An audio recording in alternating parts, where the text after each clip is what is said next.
इस कहानी में एक आदमी रोजर एवांस, जो हेनरी वॉटर्स पर भरोसा नहीं करता था, उसकी हत्या नकाब पहने एक इंसान कर देता है। कारा की करीबी दोस्त विनी भी हत्यारे के निशाने पर है। विनी हत्यारे को बिजली से मार देती है और जब वह नकाब हटाती है तो उसे पता चलता है कि हत्यारा हेनरी वॉटर्स है, जो रोजर इवांस की जमीन को चाहता है। विनी अब एक आदमी की हत्या के लिए दोषी महसूस करती है और अपने सबसे अच्छे दोस्त के बिना ही अकेलापन महसूस करती है। उसे पता चलता है कि उसका बॉयफ्रेंड रॉबी और डाला उसे धोखा देकर उसके पीठ पीछे डेट कर रहे हैं और उसके माता पिता उसके बिना ही आगे बढ़ जाते हैं। विनी को एहसास होता है कि किसी को उसकी परवाह नहीं है और लोग उसे नजरअंदाज कर रहे हैं। एक अलग दुनिया में विनी हेनरी वॉटर्स को देखती है और मानती है कि उसे अभी भी जिंदा होना चाहिए।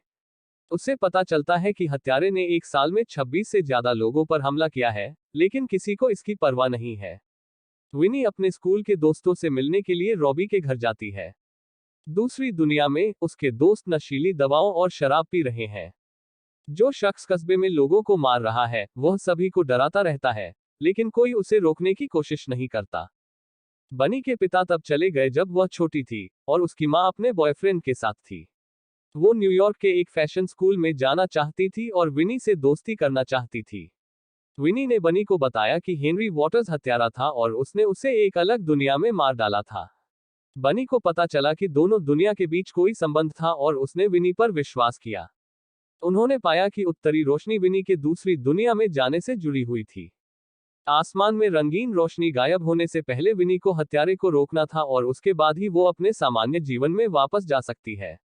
उसने अपने पिता से मदद मांगी, लेकिन उन्होंने उस पर विश्वास नहीं किया। विनी को ये जानकर बहुत दुख हुआ कि उसके पिता वह व्यक्ति नहीं थे जैसा वह सोचती थी। जैसे ही विनी फिर से हत्यारे के पास पहुंची, जूडी और उसके बॉयफ्रेंड को हत्यारे ने मार दिया। अंत में विनी ने हेनरी वॉटर्स और उसके पिता को मारने का फैसला किया। क्रिसमस के कार्यक्रम में विनी ने सभी को हत्यारे के खिलाफ बोलने की कोशिश की, लेकिन किसी ने ध्यान नहीं दिया और वहां के लोगों ने हेनरी वॉटर्स पर विश्वास किया। उसने हेनरी के चेहरे पर मारा और धक्का दे दिया और हेनरी को चाकू मारने के साथ फिल्म खत्म होती है। फिल्म के अंत में विनी अपने माता पिता के पास जागती है, ये समझकर कि उसका परिवार उसके लिए जरूरी है। उसने अपने दोस्तों को गले लगाया। उसके माता पिता ने उसकी मदद की और उसे बनी के घर जाकर उसे सब कुछ बताने को कहा। The end. Thank you for watching. Please like and subscribe.